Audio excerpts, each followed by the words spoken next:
अल्लाहुम्मा सल्ली अला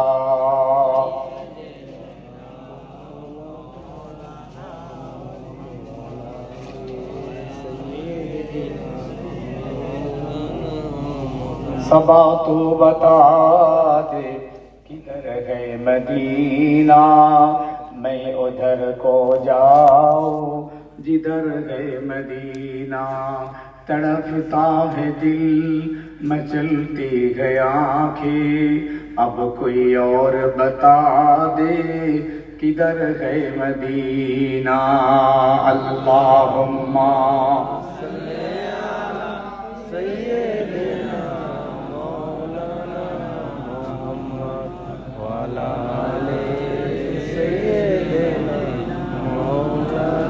प्यारे हाजिरीन मजलिस, সরাসরি আলোচনায় এলাম, ভূমিকার সময় নেই। দোয়া চান আল্লাহ পাক যেন আজকের এই পাক মহান ইসালে সওয়াব আল্লাহ খুশি হয়ে যায়, আল্লাহ দরবারে যেন মঞ্জুরি হয়। বলুন আল্লাহুম্মা আমিন। মনে রাখবেন, যে জিনিসটা আল্লাহ দরবারে মকবুল হয়, আল্লাহ কবুল করে নেন, সেই জিনিস আর কোনোদিন মিটে যাবে না, নিভে যাবে না, লোকসান হবে না। সেই জমিন পর্যন্ত আল্লাহ পাকের দরবারে কবুল হয়ে যায় এবং আসমান থেকে কিছু পাওয়া যায়। তাহলে পেতে গেলে কবুল হতে হবে। কবুল হতে গেলে আমলটা খুলুসিয়াত আল্লাহিয়াতের সঙ্গে হতে হবে। অনেক বছর পর আপনাদের সঙ্গে দেখা হলো হুজুরের এই সালসালে। আব্দুল মোমেন সাহেব হুজুর পীর রহমাতুল্লাহ আলাইহির 100তম বাৎসরিক ইসালের সবে আমি প্রায় 18-19 বছর একভাবে এসেছি, ঠিক কিনা? অনেক ভাইয়ের মুরব্বী বাবাজি আস্তে আস্তে সব খবরেই চলে গেছে। এর ভিতরে মাঝখানে কয়েক বছর আসা হয়নি, আল্লাহ পাক আজকে আবার আনালেন। এখনো আল্লাহ তার দিনের খেদমতে গুনাহগারকে বিভিন্ন জায়গাতে ঘোরাচ্ছেন, ঘুরছি। আল্লাহ দয়া, পীর মুর্শিদদের নেক দোয়া। অনুরোধ করব, যারা আজকে রাস্তার বিভিন্ন জায়গায় দেখলাম সব বসে আছে আমার ছেলেরা, বাবাজিরা, অনুরোধ করছি তোমরা আস্তে আস্তে এসে একটু মজলিসটাতে বসো। যেখানটা বসে আছো ওখানটা বসে থাকলে তোমাদের গুনাহ হবে, হবেই হবে। একটা গীবত কিল্লা হয়ে যাবে, একটা পরিচর্চা হয়ে যাবে, একটা পরনিন্দা হয়ে যাবে, একটা মিথ্যে চাচা কথা হবে, গালিগালাজ হয়ে যেতে পারে, সম্ভাবনা আছে। আজকে যেহেতু একজন আল্লাহর ওলির ইসাল সব এসেছেন, সেই ওলির একটা রুহানি দোয়া চলছে, অতএব আমাদেরকে একটু ভাবনা চিন্তা করে অন্য দিনের মতো না ভেবে আজকের দিনটাকে একটা আলাদাভাবে নিয়ে মজলিসে বসো। আজকে যা দেখলাম এরকম সফি সাহেব হুজুরের ইসাল সবকে এরকম আমি দেখিনি। বড়ই কম মানুষ, এইখান দিয়ে যাওয়া যেত না এই রাস্তায়, পুরো ব্যাগটা ওই পিছন পর্যন্ত, এই মাথা থেকে ও মাথা দেখা যেত না, এদিক থেকে সব পুরো ব্যাগটা, ঠিক বুঝছি কিনা? তাই কি সব লোকজন সব কবরে চলে গেছে কি? তা তো যায় না, সব আছে। উন্নতি হওয়ার জায়গায় অবনতি হচ্ছে, অবনতি সর্বক্ষেত্রে। আমরা ডাউন করছি, ডাউনে যাচ্ছি, উন্নতি হওয়ার দরকার। দেখার তো দেখি সত্যিকার একজন ভালো জাইয়্যিদ আলিম তৈরি হচ্ছে কিনা দেখান, দেখতে পাবেন না। আচ্ছা, পীর তৈরি হচ্ছে কিনা আপনি দেখান তো দেখি। হচ্ছে? হয় নাই। কই পীর? কই পীরও তৈরি করতে পারি, তাহলে আমরা তো পীর তৈরি করবো নাকি? কই তৈরি করতে পারছি না। যা ছিল সব আস্তে আস্তে আমরা একটা কঠিন সময়ের শান্তিক্ষণ এসে পৌঁছেছি। ইমানদার, ইমান বাঁচাতে হবে, ইমানকে হেফাজত করতে হবে, ইমান নিয়ে কবরে যেতে হবে। এটা হলো মূল বেসিক পাওনা আমাদের। আব্দুল মোমেন, ইয়া মুমিনু, আল্লাহ পাকের একটা নাম। ইয়া মুহাইমিন, মোমেন।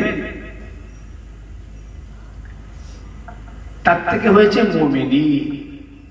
একটা সূরা আল্লাহ পাক এনেছেন, সূরা মুমিনুন, আছে না?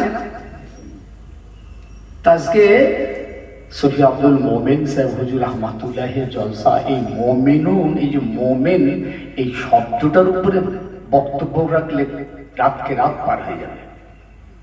কি এর গুরুত্বটা কি? আল্লাহ পাক একটা সূরা নিয়ে এলেন মুমিনুন। আছে আমরা চিন্তা, আজকে আমরা আমাদেরকে ভাবছি আমরা মুসলমান, আমরা মুমিন, আমরা ইমানদার, আমরা মুসলমান, এইসব ভাবনা নিয়ে আমরা মনে করছি আমরা ঠিক জায়গায় ঠিক অবস্থায় আছি। আল্লাহর কাছে গ্রহণযোগ্যতা পেতে গেলে, আল্লাহর কাছে মকবুল হতে গেলে আমাদেরকে সেই জায়গায় পৌঁছাতে হবে, সেই রকম পর্যায়ে আসতে হবে। আপনার জীবন ব্যবস্থা, আপনার লাইফ স্টাইলটাকে ঠিক সেই রকম ভাবে তৈরি করতে হবে। আপনার ইবাদত বন্দেগী সেই রকম ভাবে করতে হবে যাতে আল্লাহ দরবারে মকবুল হয়। ভাইরা আমার, যুবক জওয়ান ছেলেরা, এই পৃথিবী হলো ধোঁকা, এই পৃথিবী হলো মিথ্যা, এই পৃথিবী খেল তামাশার জায়গা, আসল জায়গা নয়। তাহলে আসল কোনটা, সেটাও আল্লাহ পাক আমাদেরকে বলে দিয়েছেন। ইন্নাদ দুনিয়া লাহবুন ওয়া লাইব ওয়া ইন্নাদ দারাল আখিরাতা লাহিয়াল হায়াওয়ান। ও বান্দা, তোমরা মনে রেখো, এই পৃথিবী হলো ধোঁকা, পৃথিবী হলো খেল তামাশার জায়গা। এটা মুমিনদের জন্য আসল জায়গা নয়, আসল হলো আখিরাত। জোরে বল সুবহানাল্লাহ।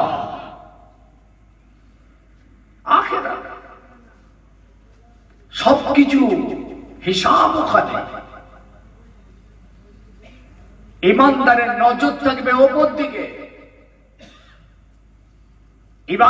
ইমানদারের ভাবনা থাকবে, মুমিনের ভাবনা থাকবে আখিরাতে।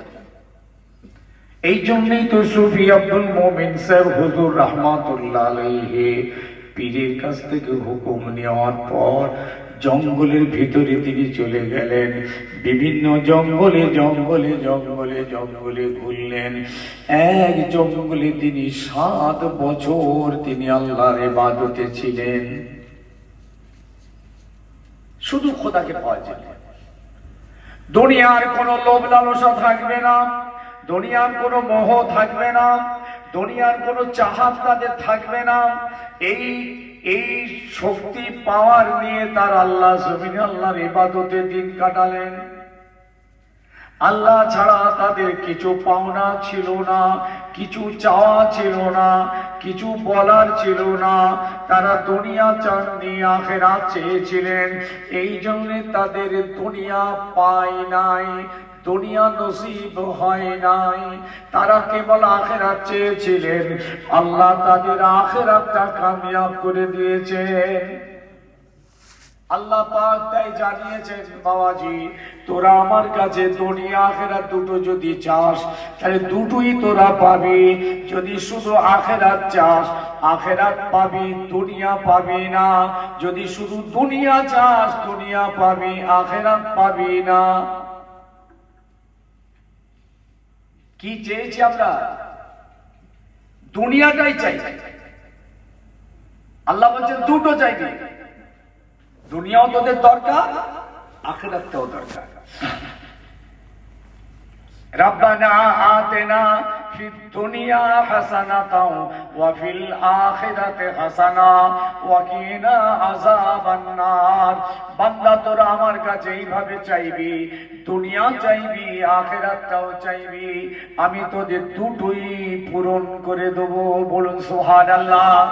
বান্দা তোরা কেমন করে চাইবি শিখে নে, আমি তোদের শিখিয়ে দিলাম। এইভাবে তোরা আমার দুয়ারে হাত তুলে আমার কাছে তোরা বলতে থাকবি, রব্বানা আতিনা ফিদ দুনিয়া হাসানাতাও, ওগো আল্লাহ দুনিয়ার জমিনে আমাদের তুমি ভালাই দাও, ওয়া ফিল আখিরাতি হাসানা, আল্লাহ আখিরাতেও আমাদের ভালাই দাও, ওয়া কিনা আযাবান নার, আল্লাহ আযাবে জাহান্নাম থেকে আল্লাহ আমাদের নাজাত দাও। খোদাই শিখিয়ে দিয়েছে। এমন হতচ্ছাড়া আমরা শুধু দুনিয়াটাই চেয়েছি, আখিরাত চাইনি। এই জন্য আমরা দুনিয়া পেয়েছি, আখিরাত ফাঁকা। আখিরাত চেয়েছি। আখিরাত চাওয়ার অর্থ কি বলুন তো ভাই সাহেব? আখিরাত চাওয়ার অর্থটা কি? আল্লাহ আমাকে জান্নাতে দিয়ে দাও, আখিরাতে আল্লাহ আমার জান্নাত দাও, এটা কবরে আযাব থেকে রেহাই করে দাও, আল্লাহ জান্নাতের ভিতরে তোমার সঙ্গে আমার দিদার, আমার নবীর সঙ্গে দিদার করিয়ে দাও। এটা কি আখিরাত চাওয়া? আখিরাত চাওয়ার অর্থ হলো আল্লাহ আমাকে তুমি পাক্কা নামাজি বানিয়ে দাও, রোজাদার বানিয়ে দাও, চরিত্রবান বানিয়ে দাও, সত্যবাদী বানিয়ে দাও, আমানতদার বানিয়ে দাও। আরে বাবাজি, নিজের অসভ্য চরিত্রের গুলো ট্রিটমেন্ট করিয়ে খোদার কাছে ভালো হওয়ার জন্য চাও। ভালো হলে তো জান্নাত অটোমেটিক পাবে। তুমি মাতাল মদ খেয়ে হাত তুলে যদি বলো আল্লাহ আমায় জান্নাত দাও, কবি মেলেগা? তোমার মুখ দিয়ে মদের গন্ধ বেরোচ্ছে, তুমি বলছো আল্লাহ আমায় জান্নাত দাও। আল্লাহ ওইটা চাইতে বলেছে না? আল্লাহ চাইতে বলছে আল্লাহ আমার মদ তুমি ছাড়িয়ে দাও, সুদ ছাড়িয়ে দাও, ঘুষ ছাড়িয়ে দাও, অন্যায় ছাড়িয়ে দাও, মিথ্যা ছাড়িয়ে দাও।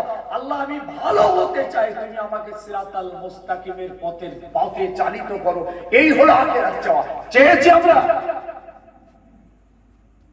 যদি চাইতাম আজকে বেনামাজি আমাদের গ্রামে গ্রামে বাড়িতে বাড়িতে থাকতো না, বেরোজগার থাকতো না, মিথ্যেবাদী থাকতো না, মাতাল মদখোর সুদখোর চোর ডাকাত বদমাইশ থাকতো না, সব আল্লাহওয়ালা হয়ে যেত, মসজিদ ফাঁকা থাকতো না, নামাজি ভর্তি হতো। এই জন্যে না হুজুর বলেছেন মসজিদ একটা সময় আসবে, মসজিদ ভর্তি হবে, মসজিদ একটা মুসল্লি থাকবে, সব জাহান্নামে যাবে। অঙ্ক মিলান বুখারীর রিওয়ায়াত, মসজিদ ভর্তি মুসল্লি থাকবে কিন্তু সব জাহান্নামে চলে যাবে। আচ্ছা বলতো, সুদখোরটা মসজিদে যদি আসে, ডাকাতটা যদি মসজিদে আসে, টিকিট কেটে পয়সা দেওয়ালা, টিকিট কাটনেওয়ালা যদি মসজিদে ঢোকে, পরের জায়গা জমি মেরে খানেওয়ালা যদি মসজিদে ঢোকে, কি ভাবছেন জান্নাতে যাবে না জাহান্নামে যাবে?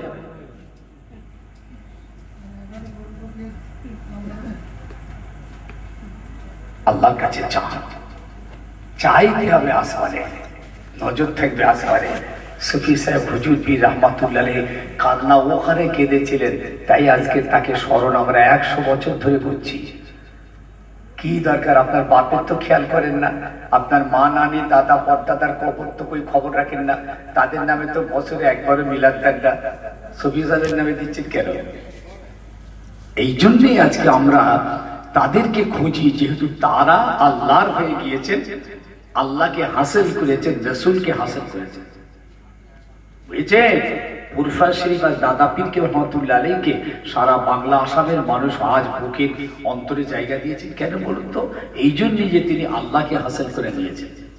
মন্ত সুদাম তোমান সুদি মন্তান সুদান তুজা সুদি তা কৃষ্ণ গোয়দে বাদ আজি মন্দি গরম তুদি ঘরি। ফার্সি কথা, যারা আল্লাহর হয়ে যায় আল্লাহ তাদের হয়ে যায়, যারা আল্লাহর জন্য দুনিয়া ছেড়ে দেয় আল্লাহ তাদের জন্য হয়ে যায়। বাবাজি এই সমস্ত হাস্তিরা আল্লাহকে পেয়েছেন, এমন কবুল হয়েছে যে আজকে দুনিয়ার মানুষ তাদেরকে চাইছে। তা আপনি কি হলেন? আপনি নাই দিক না হতে। তাই আজ সূরা মুমিনুন একটা সূরা আল্লাহ পাক নিয়ে এসেছেন খালি আমাদের জন্য। আল্লাহ আমাদের এত ভালোবাসেন, কোরআন পাকে আল্লাহ আমাদেরকে এত ডেকেছে। ইয়া আইয়ুহাল্লাযীনা আমানু তাকুল্লাহা হাক্কা তুকাতিহি ওয়া লা তামুতুন্না ইল্লা ওয়া আনতুম মুসলিমুন।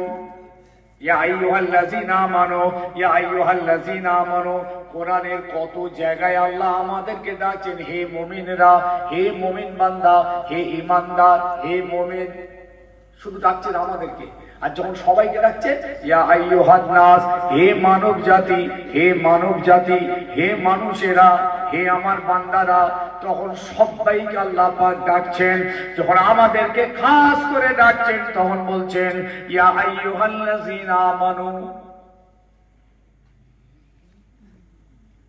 ডেকে কি বলছেন আমাদের? আজকে তো আমরা ঈমানদার হয়েছি, আমরা মুসলমান হয়েছি, কিন্তু আজকে আমরা বলতেই পারবো না যে ঈমান কাকে বলে আর ইসলাম কাকে বলে। এইটুকু পর্যন্ত আমাদের এখনো পর্যন্ত জ্ঞান হয়নি। আপনাকে ওই হিন্দু ভাই যদি জিজ্ঞেস করে, ভাই আব্দুল সালাম ভাই, আচ্ছা বলুন তো আপনাদের ইসলাম কাকে বলে, একটু বুঝিয়ে বলুন তো ইসলামটা কি? পারবেন? বুঝতে পারবেন? যদি বলে ভাই আব্দুল সালাম ভাই এই ঈমানটা কি, যে একটু বুঝিয়ে বলুন তো ঈমানটা কি, যে বুঝতে পারছি আপনারা খালি ঈমান ঈমান করেন, কি ঈমানটা একটু বুঝিয়ে বলুন তো, আমিও ঈমান আনবো, বলেন তো একটু আমাদের। পারবেন? আপনার হিন্দু ভাইটাকে, ওই শিক্ষিত ভাইটাকে বুঝিয়ে বলতে পারবেন ঈমান কাকে বলে? তাহলে আপনি এমন মোমেন্ট হয়েছে নিজেকেই চিনতে পারেন। কিসের মোমেন্ট আপনি দেখান, আপনি কোথায় মোমেন্ট, তার সংজ্ঞা দেখান, তার সিমটম দেখান, তার দলিল দেন। আপনি যে মোমেন্ট, তার দলিল দেন, পারবেন না। দুনিয়ার লোক বলে মোমেন, তাই আমরা মোমেন। দুনিয়ার লোক বলছে মুসলমান, তাই আমরা মুসলমান। কি মুসলমান বলুন তো? পারবেন না। আমি আজকে আপনাদেরকে কোরআন এবং হাদিস সামনে আনবো, অল্প সময়, বেশি নয়, হুজুর কেবলা এসে যাবেন রাতা টাইমে, তবু বলার চেষ্টা করছি, এটা ভালো করে শিখে নেন।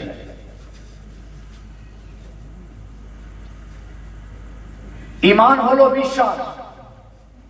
ঈমান কি বলেন? বলেন, কথা বলেন, কথা বলেন। ঈমান বিশ্বাস করা, না দেখে অন্তরে বিশ্বাস করে মেনে নেওয়ার নাম হলো ঈমান। বলুন আলহামদুলিল্লাহ। ব্যাস, আমরা সবাই ঈমানদার। আল্লাহকে দেখিনি, রাসূলদের দেখিনি, ফেরেশতা দেখিনি, আসমানি কিতাব সব দেখিনি, তাকদীর দেখিনি, কিয়ামত দেখিনি, সব না দেখে বিশ্বাস করে নিয়েছি। আমরা হলাম ঈমানদার, আমরা হলাম মুমিন। বলুন আলহামদুলিল্লাহ। চিৎকার করে বলেন আলহামদুলিল্লাহ। ঈমান হলো ভিতরের আমল, ভিতরে, বাইরে দেখা যায় না, ভিতরে। তাহলে এখন আমরা সবাই ঈমানদার হয়ে গেলাম, কথা বুঝতে পেরেছেন? সবাই ঈমানদার ইনশাআল্লাহ, বলুন ইনশাআল্লাহ। আমরা সবাই মুমিন, বলুন ইনশাআল্লাহ। আল্লাহকে দেখিনি, মেনেছি। রাসূলদের দেখিনি, কোন রাসূলকে চোখে দেখিনি, মেনে নিয়েছি। আসমানি কিতাব হিসাবে কোরআন ছাড়া অন্য কিতাব আমরা দেখিনি, কিন্তু মানতে হয়েছে, তবে মুমিন হয়েছে। কেউ যদি বলে ফেলে যে আমাদের কোরআনটাই মানি আর বাকি কিতাব মানি না, কাফের হয়ে যাবে। কেউ যদি মনে করে আমাদের নবীকে ছাড়া অন্য নবী মানি না, কাফের হয়ে যাবে।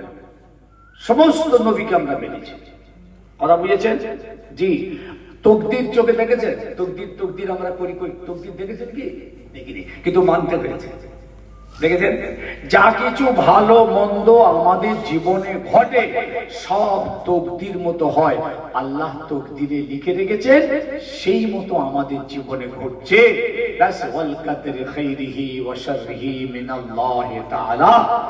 এইটার উপরে আপনাকে আমাকে প্রত্যেককে বিশ্বাস করে মানতে হয়েছে। যদি একটা ভাই যদি বলেন আমি তাকদীর মানি না, কাফের হয়ে যাবে। আমাদের ঈমান এত মজবুত, আমরা মুমিন হয়েছি এত মজবুত। আল্লাহু আকবার। জি। কোন ফেরেশতা চোখে দেখেনি, একটা ফেরেশতা দেখেছেন? নেই কেউ।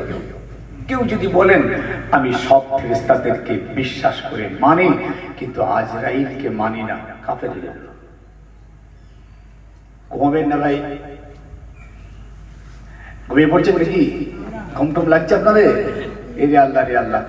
ঘুম হলে অসুবিধা আছে তো, আর একটু সময় তো আপনাদের থাকতে হবে ভাই। সারা রাতে জলসা করেছেন আপনারা, ঘুম হলে হবে?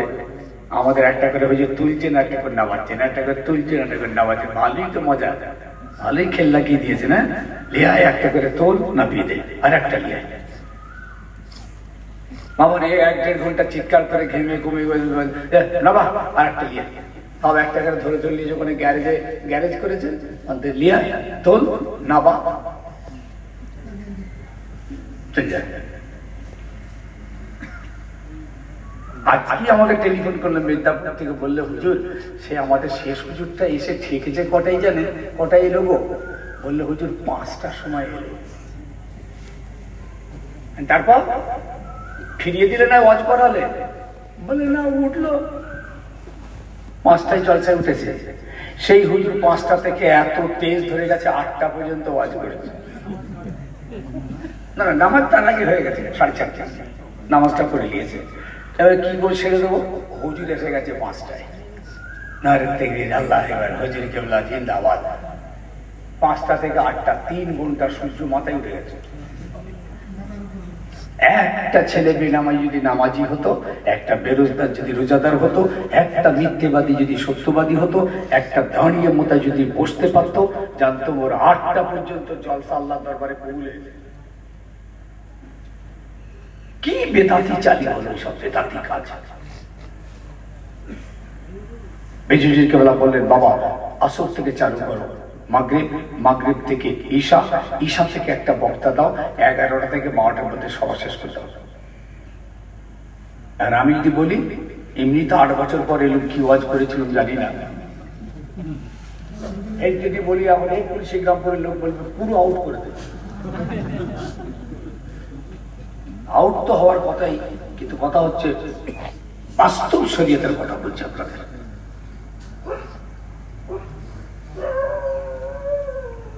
কি জিনিস চালু হলো বলুন তো?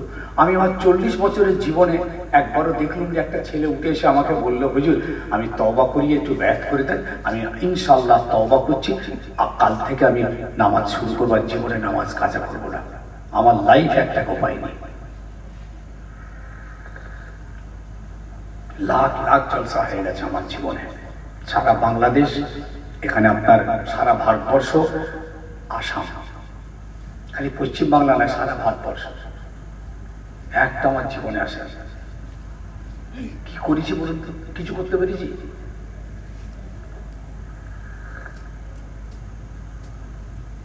আচ্ছা, সুফি আব্দুল মোমেন সাহেব হুজুরের সান্নিধ্যে যে মানুষ কটা এসে বসেছিলেন না, সব আল্লাহর ওলি তৈরি হয়ে গেছে। সুবহানাল্লাহ বলে। আমার দাদা পীর কেবলার সান্নিধ্যে এসে যে মানুষ কটা বসেছিলেন, সব বেলায়েতের ওলি তৈরি হয়েছিলেন। 5 হুজুর কেবলা, দাদা পীরের খলিফা, তাদের সোহবতে যে মানুষগুলো বসেছিলেন, সব বড় বড় আল্লাহ ওয়ালা তৈরি হয়েছিলেন।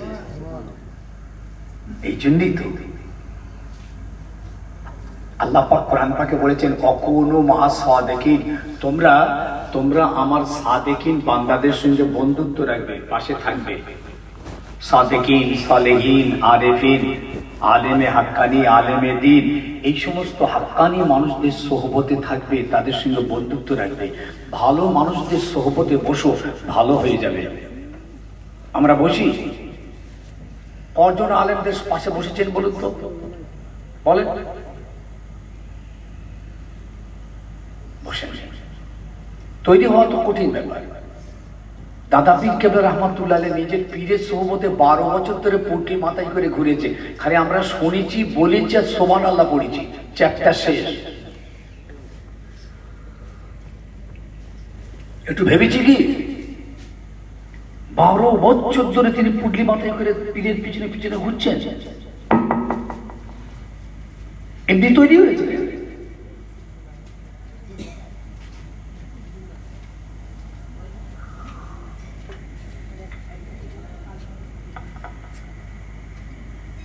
ভাই আমার, তাই আজকে আমি আপনাদেরকে ইসলাম আর ঈমান এই দুটোকে একটুখানি পরিষ্কার করার চেষ্টা করছি। তাহলে ঈমানদার হয়ে গেলাম। কত হুহা দেবেন, একটু সারা শব্দ দেবেন, ঈমানদার হলাম তো? এতে কোনো সন্দেহ নেই, সবাই ঈমানদার, একজন কাফর নেই। আমরা প্রত্যেকে ঈমানদার, মুমিন, ঈমানদার মুমিন, কিন্তু প্রত্যেকে মুসলমান নয়। মুসলমান সবাই নাই। মুসলমান হতে গেলে ইসলামের কাজ করতে হবে।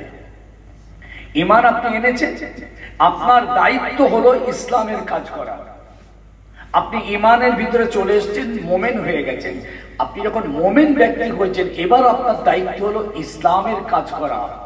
আপনি ইসলামের ভিতরে এসেছেন, ইসলামের কাজ করতে হবে। সেই কাজটা হবে প্রকাশ্য, দেখতে পাওয়া যায়। নামাজ, রোজা, হজ, যাকাত, কোরবানি, এই 5টা কাজ। এটা হলো বাইরের আমল, এটা হলো ইসলাম আছে। এই জন্য আমি আমজাদ বলছি, একজন ইমানদার বেনামাজি হয়, একজন ইমানদার মাতাল হয়, একজন ইমানদার সুদখোর হয়। একজন মুসলমান বেনামাজি হয় না, একজন মুসলমান সুদখোর হয় না, একজন মুসলমান বেরোজগার হয় না, একজন ইমানদার বেরোজগার হয়। অনেকটা গভীর রাত, অসুবিধা হচ্ছে নাকি? ব্রেন ক্লিয়ার আছে তো? বলুন তো, আমার পাড়ার আমার যে ভাইটা নামাজ পড়ে না, আপনি তাকে কাফের বলবেন? বলবেন? কথা বলে না, বলবো আমরা? তাহলে ইমানদার, তাহলে একজন ইমানদার মানে একজন মোমেন নামাজ পড়ে না। কিন্তু যে ভাইটা নামাজ পড়ে, এ কিন্তু ইসলামের কাজ করছে, এ হচ্ছে মুসলমান। বুঝা গেল না? তাহলে এর ইমানও আছে, ইসলামও আছে। ইমানদার, মুসলমান, দুটো আমল। একটা ভিতরে দেখতে পাওয়া যাবে না, যেটা আমাদের সকলের আছে, ইনশাল্লাহ বিশ্বাস করে নিয়েছি, মেনে নিয়েছি, ইমানদার হয়ে গেছি। আর একটা আমল আমাদের করতে হবে, যেটা বাইরের আমল। সেই আমলটা যারা করতে পারছি না, তারা কিন্তু মুসলমান হতে পারছেন না।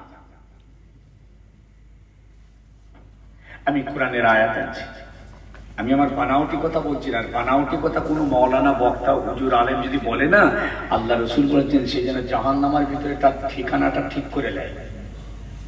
পরিষ্কার রাসূলুল্লাহ বলে, ফালিয়াতাবাওয়াউ মাকআদাহু ফিন্নার।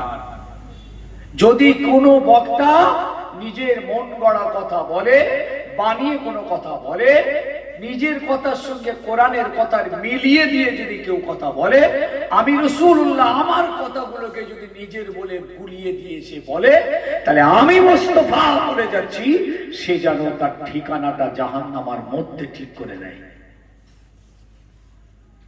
একটা কথা আপনি কোরআন হাদিসের বাইরে বলতে পারবেন না, নিজের খামখেয়ালি মন গড়া কথা বলা চলবে না। আপনারা বেঁচে যাবেন, বক্তা হুজুর মার খেয়ে দপারা পাই যাবে তার। يا أيها الذين آمنوا اتقوا الله حق تقاته ولا تموتن إلا وأنتم মুসলিমুন। এই আয়াতের ভিতরে আল্লাহ পাক আমাদেরকে ঈমানদার বলে ডাকলেন। ইয়া আইয়ুহাল্লাযীনা আমানু তাকুল্লাহ, হে ঈমানদারেরা আমাকে ভয় কর, ভয় করার মতন ভয় কর। এরপরে বলছেন ওয়ালা তামুতুন্না ইল্লা ওয়া আনতুম মুসলিমুন, হে ঈমানদারেরা তোমরা যখন মরবে মুসলমান হয়ে মরো, মুসলমানের মতন মরো। ঈমানদার বলে ডাকলেন, মরতে বলছেন মুসলমান হয়ে। ব্যাপারটা দেখেছেন, দুটো দুরকম হচ্ছে। হে ঈমানদারেরা, আমি আল্লাহ আমাকে ভয় করো, যখন তোমরা মরবে মুসলমান হয়ে মরো, মুসলমানের মতন মরো। এর অর্থ হলো, এই ঈমানদার তুমি নামাজ আদায় করে মরো, রোজা আদায় করে মরো। পয়সাওয়ালা মালদার ঈমানদারেরা হজ, যাকাত, কুরবানি আদায় করে মরো। এ মরণটা মুসলমানের মরণ। এই মরণ আমার দরবারে কবুল হয়ে যায়। এমন মরা যদি কেউ মরে কবরে আসতে পারো, আমি আল্লাহ তাদের জান্নাত নসিব করে দেব।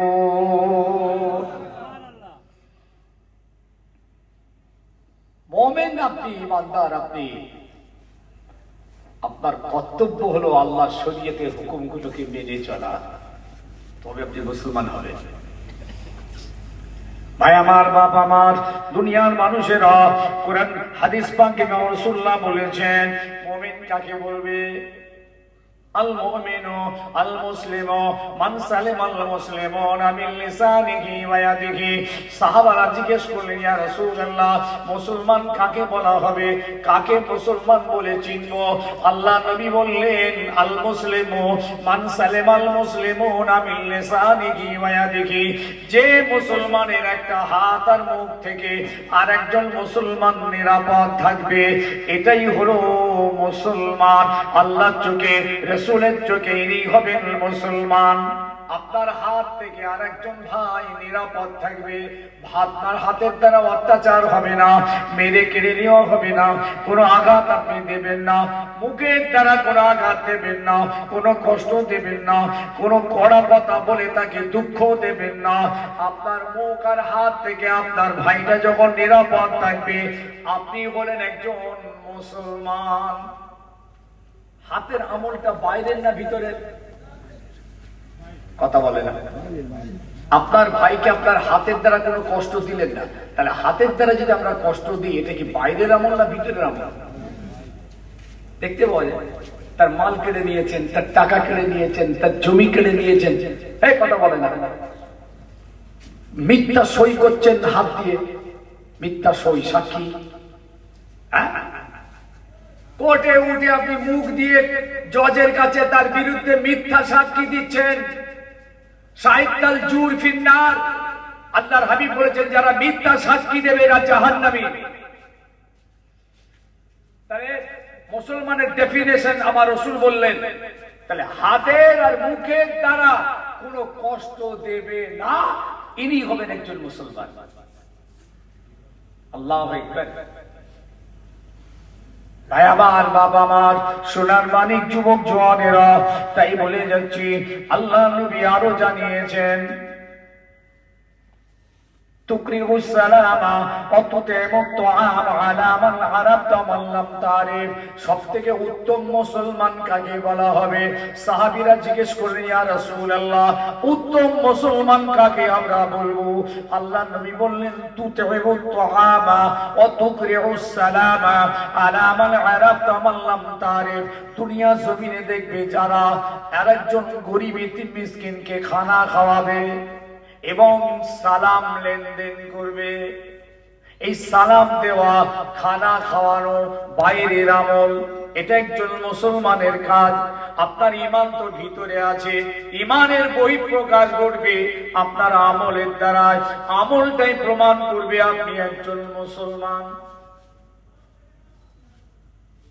আপনার হিন্দু ভাইটা জিজ্ঞেস করলে ক্লিয়ার করবেন তো? হবে ক্লিয়ার? তাহলে মুসলমান সাজতে গেলে আপনাকে বাইরের আমল আনতে হবে। ধরুন একটা ছেলে আপনাদের সামনে দাঁড়িয়ে আছে, টুপি নেই, দাড়ি নেই, পাঞ্জাবি নেই, লুঙ্গি নেই, খালি মাথা, দাড়ি চাচা, প্যান্ট শার্ট পরা, টাই পরা, এই বুট পরা, আপনার সামনে দাঁড়িয়ে আছে, চেনেন না, জানেন না, কোথাকার কোন ছেলে। এবার বলুন তো, আপনি ওকে কি বলবেন? মুসলমান বলতে পারবেন? বাইরের ছেলে, বাইরের দেশের ছেলে, আপনাদের গ্রামে চলে এসছে, বলবেন মুসলমান বলবেন? এই খবর নেই, একটু মহা দেন, পারবেন বলতে? আচ্ছা, মুসলমান যদি না বলতো, তার কাফের বলবেন? তা বলবেন না? বাবা, মুশকিল ব্যাপার। তার ইমানদার বলবেন? ইমানদার ওটাও বলা যাচ্ছে না, কি জানি ভিতরের ব্যাপার, ইমান আছে কি নেই, কি কাফির না ইমানদার, কোনটাই ডিসিশন নিতে পারছেন না। দেখেন, লবর দেখেন, একটা ছেলে আপনাদের পাড়ায় এলো, টুপি দাড়ি কিচ্ছু নেই, দাড়ি চাচা, পাঞ্জাবি নেই, প্যান্ট শার্ট পরা, একটা টাই লাগানো আছে, আপনারা দেখে কিরো ডিসিশন নিতে পারলেন না। এরপরে হঠাৎ দেখলেন ছেলেটা টুকটুক করে মসজিদে ঢুকছে। আল্লাহু আকবার। আলহামদুলিল্লাহি রাব্বিল আলামিন আর রহমানির রহিম। নামাজ পড়ছে, এবার কি বলবে? রাগটা করেছেন নাকি আমার উপর? বলেন, এবার কি বলবো আমরা? দেখেছেন, যেহেতু আমলটা বাইরে চলে এসেছে, বহিঃপ্রকাশ ঘটে গেছে, নামাজ দেখতে পেয়েছি, অতএব বাহ, তো মুসলমান। এতক্ষণ ভিতরে ঈমান ছিল, বুঝতে পারেনি। এবার আমরা কি বলবো? ইমানদার মুসলমান, ওর ইমানও আছে, ইসলামও আছে, ইমানটাও আছে, তাইও নামাজ পড়ছে, মুসলমান। তাহলে মুসলমান হতে গেলে বাইরের আমলটা প্রকাশ আসতে হবে। বাবা, এই জন্য আল্লাহ কোরআন পাকে একটা সূরা নিয়ে চলে এসেছেন, সূরা মুমিনুন। আর আজকে আমরা আব্দুল মোমেন সাহেব হুজুর রহমাতুল্লাহ আলাইহি জলসা নিয়েছি, ওই মোমেন কি বয়স হচ্ছে বাবা, সবই হচ্ছে গন্ডগোল, তা কি করবার করতে হঠাৎ জাম হয়ে যাচ্ছে, পিস্টনে মোবিল উঠছে, রিং ডাউন হচ্ছে, মোবিল খাচ্ছে রিং, পিস্টন বুঝতে পারেননি? পিস্টন মোবিল খাচ্ছে, এবার রিং হালকা ঢিলে হয়ে যাচ্ছে। আবার দোষ পীর মোর্শেদদের দোয়াতে গাড়ি টুকটুক করে চলছে আস্তে আস্তে, ইনশাআল্লাহ।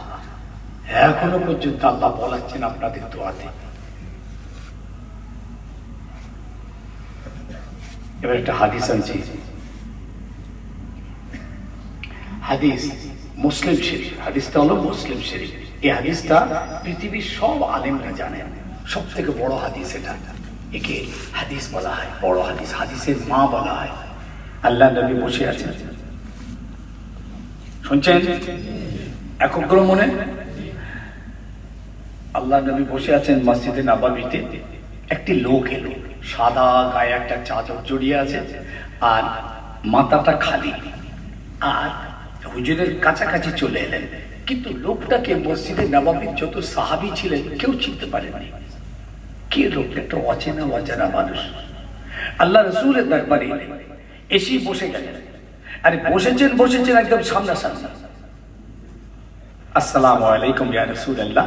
ওয়া আলাইকুম সালাম বলে নিজের এই হেঁটোটা না আল্লাহর নবীর হেঁটোর সঙ্গে মিলিয়ে দিল। ওয়া উসলিদা রাকবাতাহু ইলা রাকবাতাই, আল্লাহর নবীর হেঁটোর সঙ্গে সেই লোকটি তার নিজের হেঁটোটা ঠেকিয়ে দিল। হযরত ওমর ফারুক রাদিয়াল্লাহু তাআলা আনহু এই হাদিসটা বয়ান করছেন।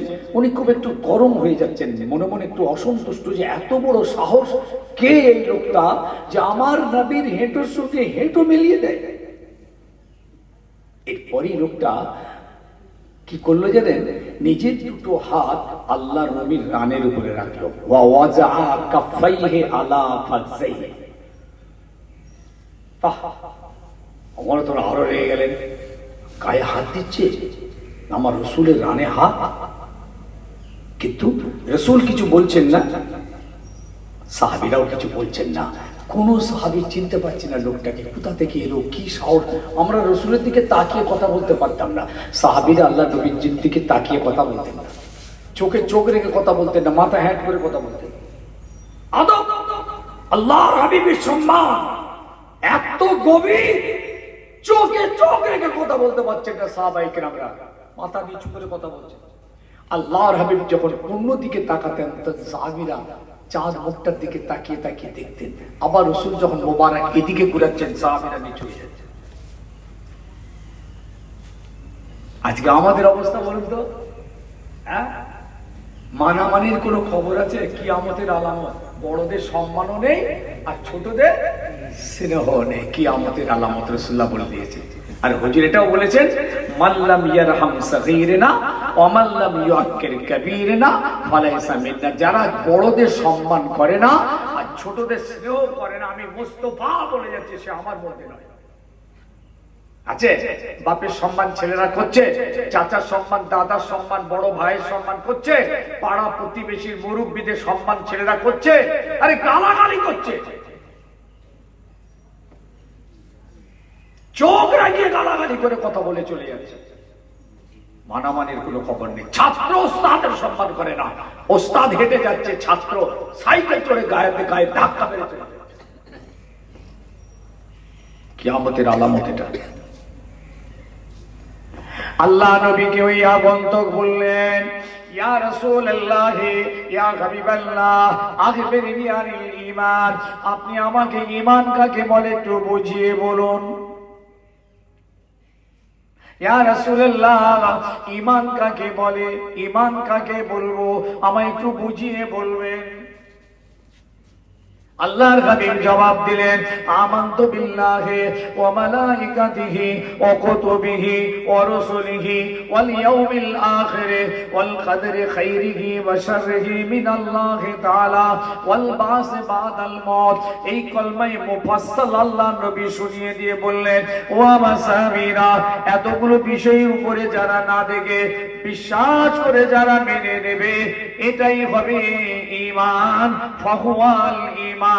আমানতু বিল্লাহি, আমি আল্লাহর উপর ঈমান এনেছি। আমানতু বিল্লাহি ওয়া মালাইকাতিহি, ফেরেশতাদের উপরে, ওয়া কুতুবিহি, সমস্ত আসমানি কিতাবের উপরে, ওয়া রুসুলিহি, সমস্ত রাসূলদের উপরে, ওয়াল ইয়াউমিল আখির, কিয়ামতের উপরে, ওয়াল কদরি খাইরিহি ওয়া শাররিহি, তাকদীরের উপরে, ওয়াল বাস বাদাল মউত, মৃত্যুর উপরে আমাদেরকে আল্লাহ আবার কিয়ামতের মাঠে তুলবেন, এটার উপরও বিশ্বাস করে নিয়েছি। ফাহুয়াল ঈমান, এটাই হলো ঈমান। লোকটা শোনার পরে বলছেন, সাদাক্তা ইয়া মুহাম্মদ, আপনি সঠিক উত্তর দিয়েছেন। আল্লাহর নবীকে প্রশ্ন করলো, হুজুর উত্তর দিলেন, আর এ শুনে বলছে আপনি ঠিক বলেছেন। কিরকম কথা হলো? ওমর রাদিয়াল্লাহু আরো অবাক হয়ে গেলেন। সাহাবারা বললেন, আরে বাপ রে, তো মারাত্মক ব্যাপার।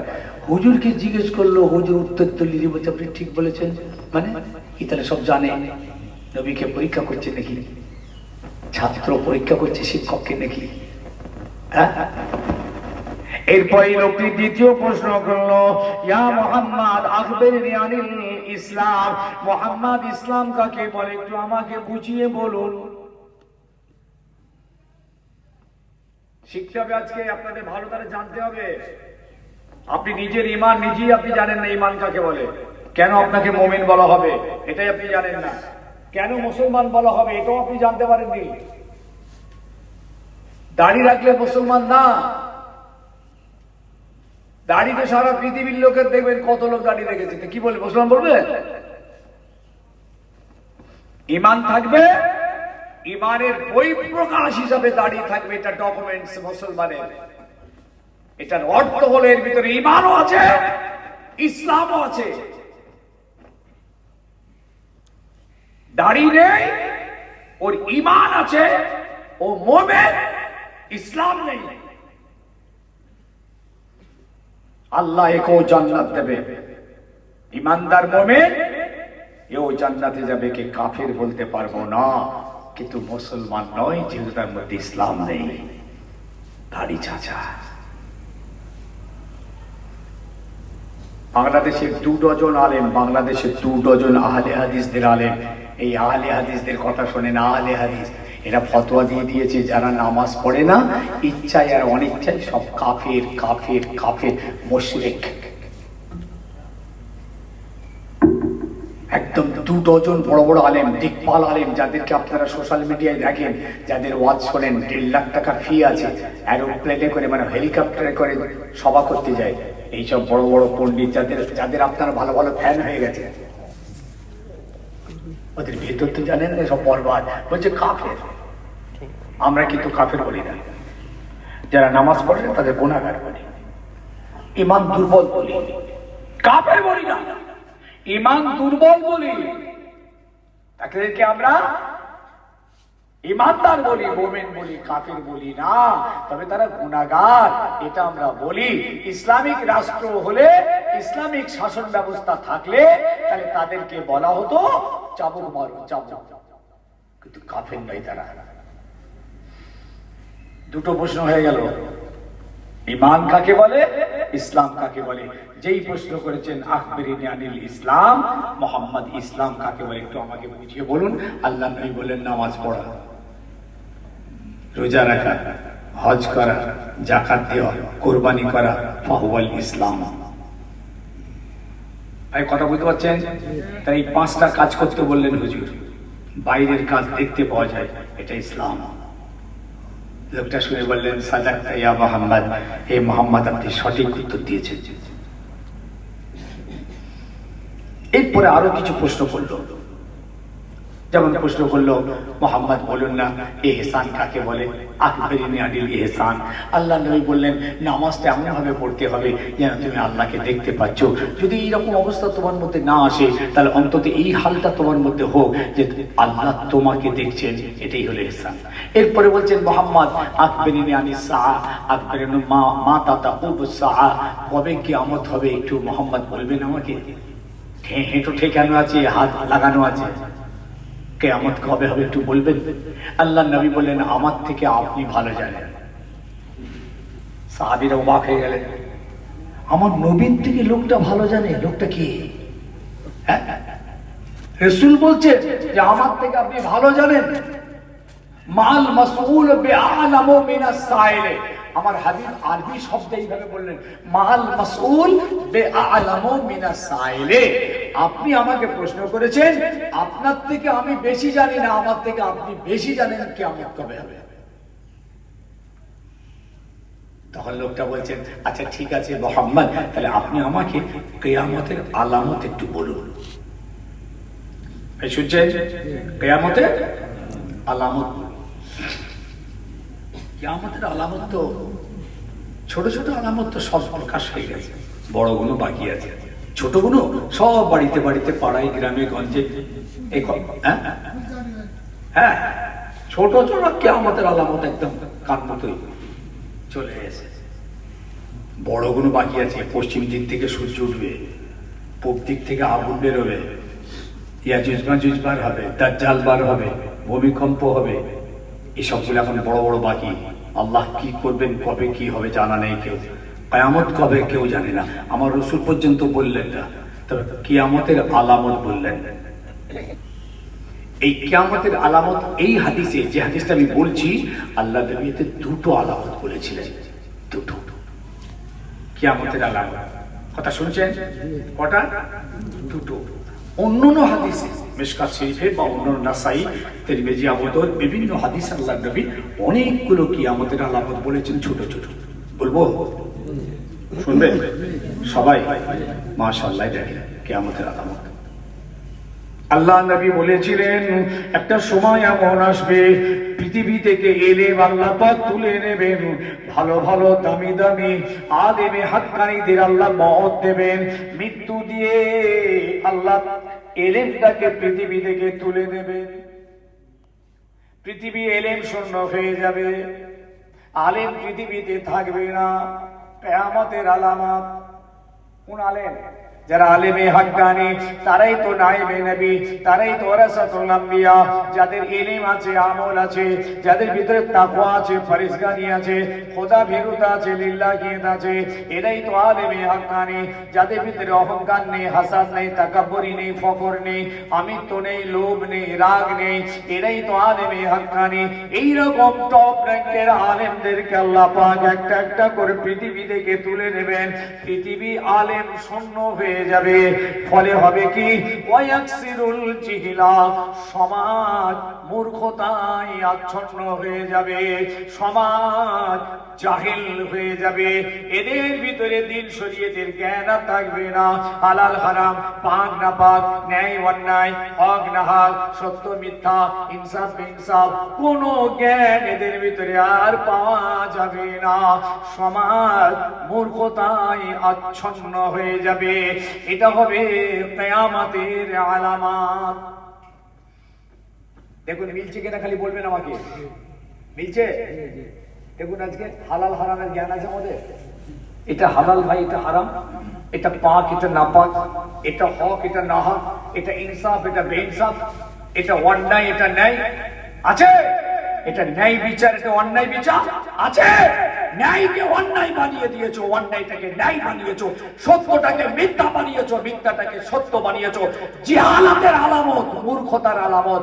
এই মূর্খ হওয়ার অর্থই হলো কোরআনের জ্ঞান থাকবে না, হাদিসের জ্ঞান থাকবে না, শরীয়তের জ্ঞান থাকবে না, ইসলামের জ্ঞান থাকবে না। এরা পণ্ডিত যত শিক্ষা দিক নাই, যত বড়ই হোক না কেন, আল্লাহর চোখে, রাসূলের চোখে এরা হবে মূর্খ। ডিএম হতে পারেন, বিডিও হতে পারেন, এমএলএ এমপি হতে পারেন, হেডমাস্টার হতে পারেন, প্রফেসর হতে পারেন, কিন্তু আপনার মধ্যে কোরআনের জ্ঞান নেই, হাদিসের জ্ঞান নেই, শরীয়তের জ্ঞান নেই, হালাল হারামের জ্ঞান নেই, আপনি হলেন আল্লাহ রসুলের চোখে মূর্খ। এই কথা কি বুঝতে পারেননি? এই জন্যই তো আমি আমজাদ অনেক সময় বলি, একজন আলেম, একজন হাফেজ, একজন কারি, একজন মাওলানা, একজন মুফতি, একজন মুহাদ্দিস সাহেবকে আপনারা দেখান কিয়ামত পর্যন্ত টাইম দিল দাঁড়িয়ে দাঁড়িয়ে পিশাব করে, দেখান। যারা রাসূলুল্লাহ শিক্ষা শিখেছে, কোরআনের শিক্ষা শিখেছে, মাদ্রাসার শিক্ষা শিখেছে, একজনকে দেখান দাঁড়িয়ে দাঁড়িয়ে পিশাব করছে, একজনকে দেখান যে পকেট মেরেছে, একজনকে দেখান যে মদ খেয়েছে, দেখান। এদের মধ্যে শরীয়তের জ্ঞান আছে, ইসলামের জ্ঞান আছে, কোরআনের জ্ঞান আছে, হাদিসের জ্ঞান আছে। এই বেহুদাই দল ভারতবর্ষে মাথা চাড়া দিয়ে উঠেছে, ওই গেরুয়া বলে কিনা এরা সব জঙ্গি, এরা জেহাদি, মাদ্রাসায় সব জঙ্গি ট্রেনিং হয়, তালিবানি শিক্ষা হয়, উল্টো করে ঝুলিয়ে সোজা করবে মেরে। হত ছাড়ার কথা শুনেছেন তো? ও দেখা কিনা একটা দেখা যে জঙ্গি আছে, একজন আলেম, একজন হাফিজ, একজন কোরআন পড়নেওয়ালা, একজন মুহাদ্দিস, একজন মুফাসসির কাউকে খুন করেছে, একটা দেখা চ্যালেঞ্জ হয়ে যাবে। খুন পারবে না। আর আমি দেখিয়ে দেবো graduate, honours graduate, MA, triple MA, doctor, engineer, lawyer, BDO, DM, MLA, MP, প্রধান, হেডমাস্টার মদ খায়। পকেট মার থেকে ধরে বলবেন ভাই তুমি পকেট মারছো, পড়াশোনায় কিছু আছে, আর বলবেন না আমি গ্রাজুয়েট। দেখুন খুন করেছে যে লোকটি, খবর নিয়ে দেখেন তো ভাই তুমি যে খুন করে ফেললে, তুমি পড়াশোনা কিছু, আর বলবেন না আমি উচ্চ মাধ্যমিক, আমি ম্যাথামেটিক্স অনার্স। কিন্তু আপনি দেখান তো দেখি একজন আলেম খুন করেছে কাউকে, একজন হাফিজ খুন করেছে দেখান, একজন আলেম দাঁড়িয়ে পিশাব করছে একটাকে দেখান, আপনি দেখান। এই জন্য রাসূল বলছেন কিয়ামতের আলামত, বুঝতে পারছেন না? কিয়ামতের আলামত ওয়ায়াকসিরুল কিসবা। আমার নবী আরো বললেন এই মূর্খতার কারণে মিথ্যেবাদী বেড়ে যাবে, কাযযাব বেড়ে যাবে, কথায় কথায় তারা মিথ্যা বলবে, মিথ্যা বলতে বলতে এমন জায়গায় পৌঁছে যাবে এই মিথ্যাটাই তাদের কাছে যেন সত্য মনে হবে। এটা হবে কিয়ামতের আলামত। ওয়ায়াকসিরুজ জিনা, সমাজে জিনা ব্যভিচারী বেড়ে যাবে, কিডন্যাপ বেড়ে যাবে, ধর্ষণ বেড়ে যাবে, এটা হবে কিয়ামতের আলামত। ওয়ায়াকসিরুশ শারবুল খামার, মদ মাতলামু বেড়ে যাবে, শরাব নশি বেড়ে যাবে।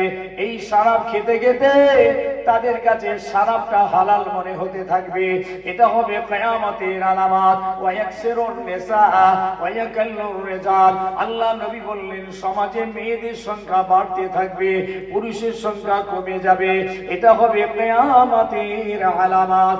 আল্লাহ নবী আরো বললেন মসজিদগুলো সুন্দর হবে, নকশে নিগার হবে, মিনারা উঁচু হবে, মুসল্লি কমে যাবে, এটা হবে কিয়ামতের আলামত।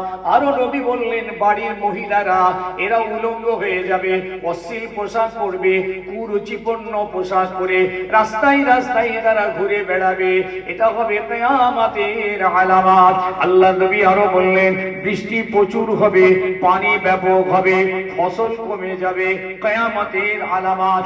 আল্লাহ নবী আরো বললেন পর আপন হবে, আপন পর হবে, কিয়ামতের আলামত। আল্লাহ নবী বললেন বড়দের সম্মান আর করবে না, ছোটদের স্নেহ থাকবে না, এটা কিয়ামতের আলামত। আল্লাহ নবী বললেন বিচারগুলো আর ন্যায় হবে না, সত্য হবে না, ইনসাফ থাকবে না, এটা হবে কিয়ামতের আলামত।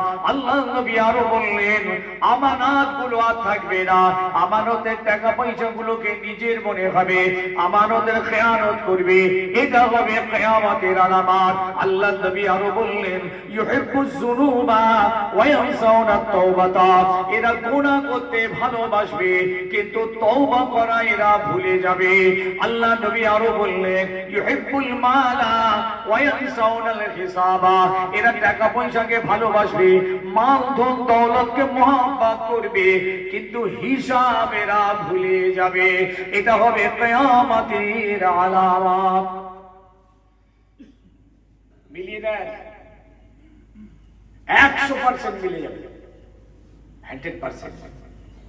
টাকা পয়সা আমাদের পছন্দ, মাল ধন দৌলত আমাদের খুব ভালো লাগছে, ভালো লাগলো, কিন্তু হিসাব ভুলে গেছে।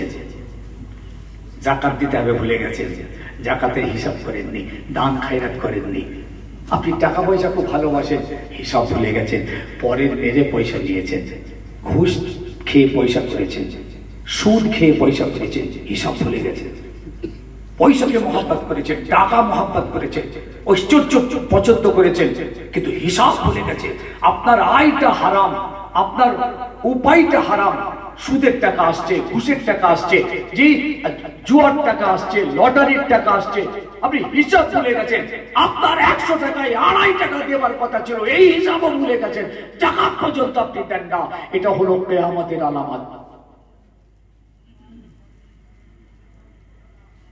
আরো আছে, একদম শেষ হয়ে গেছি আমরা। রাসূলুল্লাহ সব বলে গেছেন, একটা একটা করে, কিচ্ছু বাদ দেননি। এই হাদিসে রাসূল দুটো বললেন। এই যে মুসলিম শরীফের হাদিসটা বলছি, এই হাদিসে রাসূল দুটো বললেন। কি খাচ্ছি রে বেটা, ঠিক করেছিস, ওদের থেকে ভালো, ঠিক করেছিস। জ্বালা তো কি করবে, ও ঘুম ধরেছে বেচারা, ঘুমের ওষুধ দিচ্ছি, নাহলে ওয়াজ বুঝতে পারবে না। ফিল আগে কি বলছে, আমার তো বলা আছে সবাই, খুব বেতাল হয়, একটু একটু লাগে, আস্তে আস্তে একটু একটু করে সব দিয়ে দেবেন। আর কি করবেন, সারা রাতের জলসা, একটু ব্রেনটা না ঠিক চাঙ্গা থাকলে আজ বুঝবে। আল্লাহ নবী এই জায়গায় বললেন, আনতালিদুল আমাতা রাব্বাতাহা, লোকটি বসে আছেন হেঁটে ঠেকি হাত লাগিয়ে আছেন। ও মুহাম্মদ, কিয়ামতের আলামত বলুন। আল্লাহ নবী বললেন, আনতালিদুল আমাতা রাব্বাতাহা, ও বাবা শুনে রাখো, এই শুনে রাখো, এমন একটা সময় আসবে যে বাড়ির বাঁধি যিনি হবেন, দাসী যিনি হবেন, ওই দাসীটা তার মালিককে জন্ম দেবে। দাসী তার বাড়ির মালিককে জন্ম দেবে। কিয়ামতের আলামত। মাথা কাজ করবে না। বাড়ির বাঁধি, বাড়ির চাকরানি, সে তার মালিককে জন্ম দেবে।